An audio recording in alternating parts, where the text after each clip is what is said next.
तो बोलो बाकी बिहारी लाल की जय। श्यामदास माधव की तरफ से आप सभी को राधे राधे। आशा करता हूँ आप सब स्वस्थ होंगे, मस्त होंगे और श्री हरि के चरणों में लगे होंगे।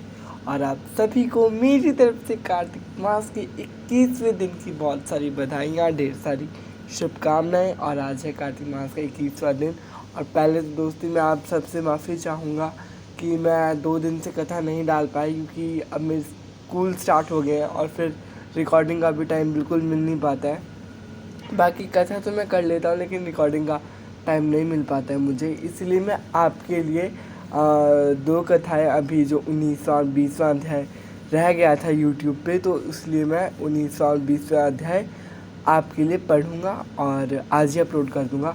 तो 19वां अध्याय थोड़ा बड़ा है, तो पहले 19वां अध्याय डालूँगा और 20वां और 21वां अध्याय थोड़े छोटे छोटे हैं, तो वो दोनों साथ में आएंगे। और शायद आज के बाद से आपको डेली सारे अध्याय साथ साथ में आए, तो उसके लिए तो पहली बात मैं आपसे माफ़ी चाहूँगा कि मैं 2 दिन से पहली बात कथा नहीं डाल रहा था।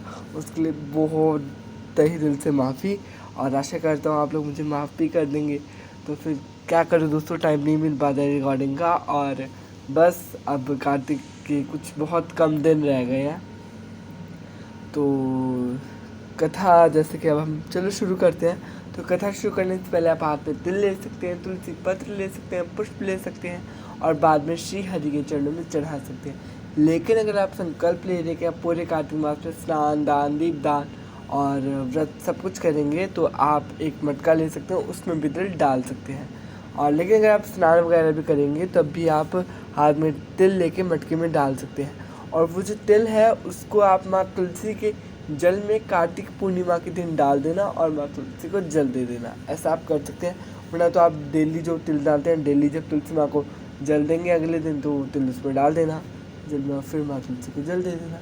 ऐसा भी आप कर सकते हो। तो मैंने सारी बात आपको बता दी है कथा के रिलेटेड, और फिर से एक और बार आप सबसे माफ़ी चाहूँगा। तो चलिए 19वां अध्याय पढ़ते हैं और शुरू करते हैं कथा 19वां अध्याय। तो शुरू करने से पहले करते हैं थोड़ा श्री हरि का कीर्तन। तो चलिए करते हैं।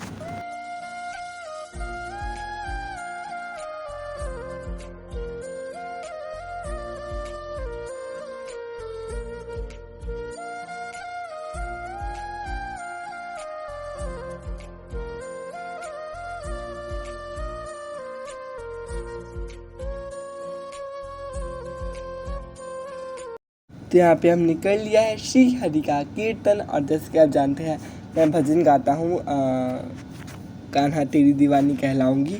और आप भी ऐसे कोई भी मतलब भजन गा सकते हैं, ठीक है जी। कीर्तन का तो ये मतलब होता है। बाकी आप हरे रामा हरे कृष्णा नाम का भी जप कर सकते हैं।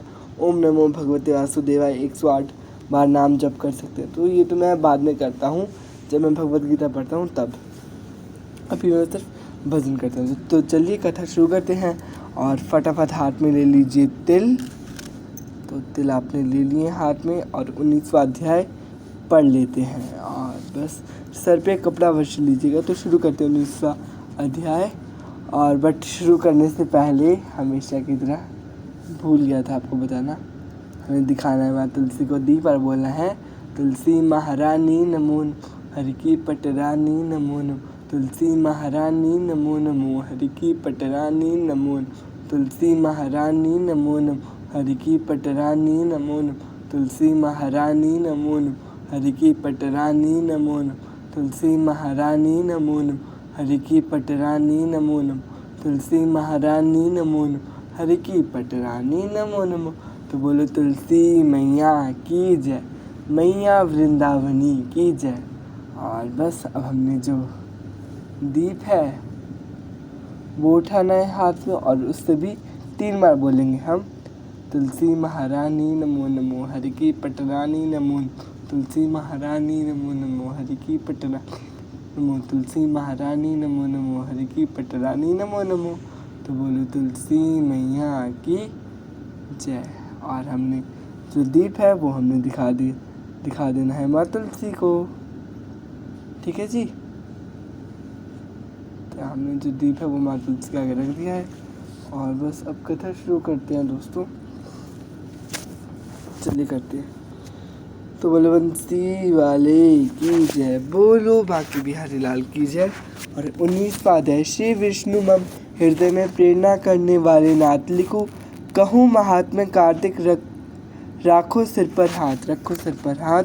राजा पृथु ने पूछा, हे देव ऋषि, अब आप मुझे यह कहिए कि भगवान विष्णु ने वहां जाकर क्या किया तथा जलंधर की स्त्री का पतिव्रत कैसे भ्रष्ट हुआ। श्री नारद जी ने कहा, जलंधर के नगर में जाकर भगवान विष्णु ने उसकी पतिव्रता स्त्री वृंदा का पतिव्रत भंग करने का विचार किया। वह उसके नगर में एक उद्यान में जाकर ठहर गए और रात में उसे स्वप्न दिया। वह उनकी माया और अद्भुत कार्य पद्धति थी और उनकी माया द्वारा जलंधर की स्त्री पतिव्रता वृंदा ने रात में यह स्वप्न देखा कि उसका पति नग्न होकर सिर पर तेल लगाए महिष पर चढ़ा है।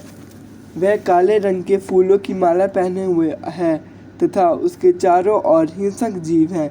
वह सिर मुंडवाए हुए अंधकार में दक्षिण दिशा की ओर जा रहा है। उसने अपने नगर को समुद्र में डूबा हुआ देखा और इस प्रकार के बहुत से भयानक सपने देखे। फिर तुरंत ही वह जाग पड़ी और स्वप्न के संबंध में विचार करने लगी। इतने में उसने सूर्य का उदय होते हुए देखा तो सूर्य में उसे एक छिद्र दिखाई दिया तथा वह कांतिहीन था। इसे उसने अनिष्ट जाना और भयभीत होकर रोने लगी। वह छज्जे पर गई, अटारी पर चढ़ी, भूमि पर उतरी, मगर उसे कहीं पर भी शांति प्राप्त नहीं हुई। फिर वह अपने 2 सखियों को साथ लेकर उपवन में गई, परंतु वहां पर भी उसे शांति प्राप्त नहीं हुई। फिर वह जंगल में निकल गई और वहां पर भी उसे चैन नहीं आया। वन में उसने सिंह के समान 2 भयंकर राक्षसों को देखा, जिससे वह अत्यंत भयभीत होकर वहां से भागने लगी। उसी समय वहां अपने शिष्यों सहित एक तपस्वी आ गया तो वृंदा उसके पैरों को हाथ लाकर उससे अपनी रक्षा के लिए याचना करने लगी। मुनि ने अपने एक ही हुंकार से उन दोनों राक्षसों को वहां से भगा दिया। वृंदा को आश्चर्य हुआ और वह भय से मुक्त हो मुनि को हाथ जोड़कर प्रणाम करने लगी और कृतज्ञता का ज्ञापन किया। फिर उसने मुनि से अपने युद्धरत पति के संबंध में उसकी कुशल क्षेम का प्रश्न किया। मुनि ने मौन हो आगे पीछे देखकर कुछ कहना चाहा कि उसी समय 2 बानर के उनके पास हाथ जोड़कर खड़े हो गए। ज्यों ही मुनि ने भ्रिकुटी का संकेत किया तो वह उड़कर आकाश में चले गए। फिर वह जलंधर का सिर व धड़ लेकर मुनि के पास आ गए। तब वृंदा अपने पति को मरा जान मूर्छित होकर धरती पर गिर पड़ी और अनेक प्रहार के वचन कहकर दारुण विलाप करने लगी। तत्पश्चात उसने मुनि जी से कहा, हे कृपनिधे, आज आप मेरे पति को जीवित कर दीजिए। पतिव्रता पारायण दैत्य पत्नी ऐसा कहकर दुखी श्वासों को छोड़ती हुई मुनि के चरणों में गिर पड़ी। तब मुनीश्वर ने कहा, यह शिवजी द्वारा युद्ध में मारा गया है, अतः यह जीवित नहीं हो सकता, क्योंकि जिसे भगवान शंकर मार देते हैं वह कभी जीवित नहीं हो सकता। परंतु शरणागत की रक्षा सनातन धर्म है, अतः कृपा करके मैं इसे जिला देता हूँ। श्री नारद जी कहते हैं कि वह मुनि साक्षात विष्णु थे, जिन्होंने यह सब माया फैलाई थी।